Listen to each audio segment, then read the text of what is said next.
Thank you, Madam President. And I ask unanimous consent to complete my remarks before the vote. Without objection. Thank you. Madam President, I have made no secret of my opposition to this bill. For weeks, I have been warning about the real dangers of a year-long CR like the one that has come before us from the House Republicans.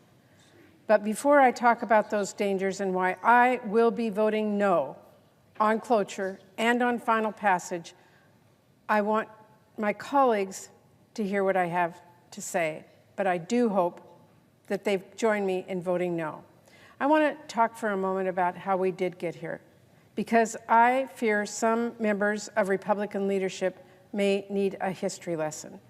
The fact of the matter is, the only reason we are staring down a shutdown deadline halfway into this fiscal year is because the House Republicans decided to kick the can down the road with a major punt, and because they have repeatedly walked away from the table.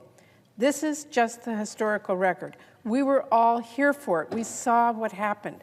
Perhaps it's worth ticking through it once more, because I'll admit it can get easy to lose track of all that has happened over the last few months and just how many times House Republicans made a deal just to break it in recent years.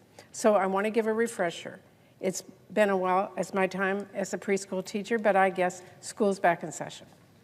Because I'm not going to let anyone get away with ignoring how Republicans forced us to the edge of a shutdown today. Remember, last year, after a bruising FY24 process in which House Republicans made one ridiculous demand after the next and caused one delay after the other, as Appropriations Chair, I worked hard alongside my colleagues, including Senator Collins, who's here today, within our committee to write and pass serious bipartisan spending bills for this current fiscal year. It was no easy feat. We had less resources at our disposal to make use of, and we had even more challenges to address. But we managed to work together, Senator Collins and I and our committee members, and we cleared all of but one of our bills, overwhelmingly in committee, and many of those bills cleared on unanimous votes. Then come November, after the election, I was pushing very hard to get our funding bills done and wrapped up by the end of the year. My Democratic colleagues and even many of my Republican colleagues wanted to get that done. But Speaker Johnson and Trump chose to kick the can down the road. They chose to. Trump reportedly wanted to make sure his fingerprints were on our spending bills for this fiscal year. And the Speaker not only wanted to, of course, please Trump, he was worried about how a messy funding fight might complicate his path to becoming Speaker again. So the decision was made, and Speaker Johnson punted from December to March.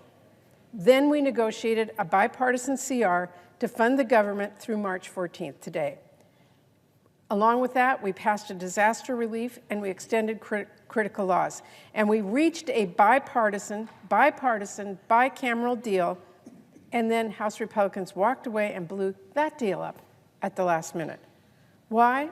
I'll tell you. Because the richest man in the world sent a bunch of completely inaccurate tweets. And instead of saying, you know what, actually, Elon, you have no clue what you're talking about. These are programs that help my constituents. House Republicans said, let's put this guy in charge. They killed that bipartisan agreement, rolled out an altogether different bill not long thereafter, and punted on government funding. That is what happened. And that is essentially what they have been doing ever since, cheering and clapping as Trump and Elon got basic facts wrong, broke laws, blocked funding that our communities needed, dismantled entire agencies, fired veterans, shuttered our Social Security offices, and break government to enrich themselves. And while Trump and Republican leadership were fixating on whether they pass one bill or two for their plan to cut health care for kids, to pass more tax cuts for billionaires, a fast approaching deadline was on its way to us, one that's here now. For the next several months, Madam President, I have remained at the table, ready to negotiate funding bills. My Democratic counterpart in the House, Rosa DeLauro, and I never left the table, not once. We made an offer after an offer, as did our Republican counterparts. My top priority has been and continues to be doing what we do every year, which is passing full-year funding bills with the detailed directives that we include in our spending laws every year. I have wanted to make sure we continue to provide those and make sure that our constituents' voices are heard. They're heard in federal funding, which I have to say this CR fails to do. Instead of working with us in good faith to fund the government in a bipartisan way, Speaker Johnson and Republican leadership walked away and started working on a Republican funding bill without an ounce, not an ounce, of Democratic input. I remained at the table. My counterparts on appropriations and I continued to talk to keep the ball rolling. But by the end of last week, for all intents and purposes, we had an agreement on top-line funding. But the call had been made. The call had already been made. Johnson was in on it. Trump was in on it. Russ Vought was in on it. And Johnson decided, instead of talking with Democrats, it would be easier to have Trump get on the phone and scream and bully House Republicans into submission. He figured if outright intimidation from Trump was enough to convince every Republican to vote for a budget resolution that will cut Medicaid for seniors and kids, then it might also be enough for them to pass a Republican CR, especially if Trump threatened dissenters with political retribution, which, of course, he did. And that is the bill they rolled out on Saturday and passed earlier this week. Now, as I have laid out in depth, the year-long CR House Republicans sent our way hands a blank check to Elon Musk and Donald Trump to decide how our constituents' taxpayer dollars get spent, all while cutting the funding working people count on each and every day. It is anything but a, quote, clean CR. What Republicans are pushing here is not a continuing resolution. In this case, CR stands for complete resignation. Because what Republicans are doing here is ceding more discretion to two billionaires to decide what does and does not get funded in their states. It is a power grab CR. But not only that, it does make serious cuts to domestic funding. It leaves our working families in the dust. We are talking about a nearly 50% cut to life-saving medical research into conditions affecting our service members. It is a giant shortfall in funding for NIH. It is a massive cut in funding for Army Corps projects and $15 billion less for our domestic priorities. Madam President, this bill will force Social Security to cut staff and close offices and make it harder for our seniors to get the benefits they spent their careers paying into the system to earn. It creates a devastating shortfall that risks tens of thousands of Americans losing their housing. So this bill causes real pain for communities across the country. And let me be clear, this bill empowers Trump and Musk to pick winners and losers. And I guarantee you they will not only go after Democrats. Inexplicably, House Republicans are saying, give Trump all this power or we'll shut down government.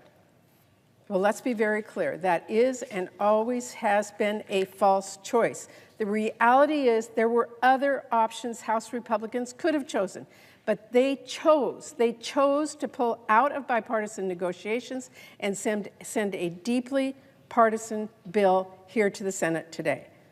Democrats did not have an ounce of input into writing this bill. And now House Republicans expect us to support it? That makes zero sense. Let me be clear. In my time in Congress, never, ever has one party written partisan, full-year appropriations bills for all of government and expected the other party to go along without any input. To my colleagues here who want to pass individual appropriations bills in a timely manner for next fiscal year, how are Democrats supposed to trust those who they will be in good faith, that they will be talking to us in good faith negotiations? After we did the hard work of negotiating overwhelmingly bipartisan appropriations bills last year, only for us to see this today from Republicans in the House. Only for Republicans to now say, swallow this partisan House Republican CR, or it will be Democrats that are shutting down the government. Madam President, that is a false choice and one we cannot accept going forward. When I cast my vote today, I am representing nearly 8 million people in Washington state. And in this democracy, their voices count for something. So you better believe I am not handing over my vote in exchange for nothing. The choice is not a government shutdown or passing a bill to write a blank check to Elon Musk. It is not, that is not how this works.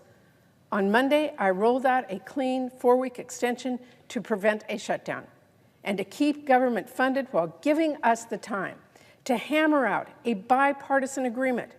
We could still pass that right here, right now. If any member has any suggestions on what they want to see in the CR, I am all ears. Now, House Republicans may have already left town, but I'm pretty sure they know how to get on a plane. That's their job. Show up and vote.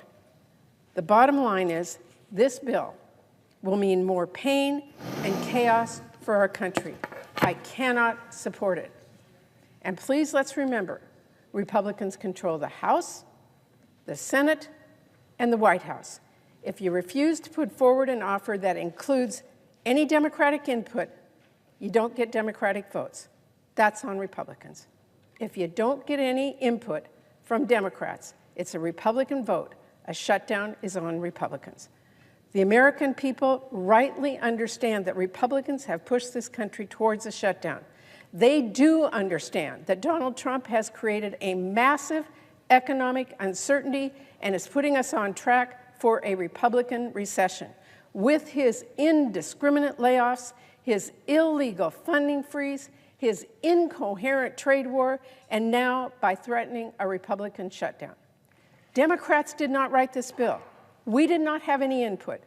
But if we had, we sure wouldn't have handed over more of our power to 2 billionaires. You can bet we would not have cut our domestic investments by billions. Democrats did not write this bill. But if we did, we would have protected our public schools.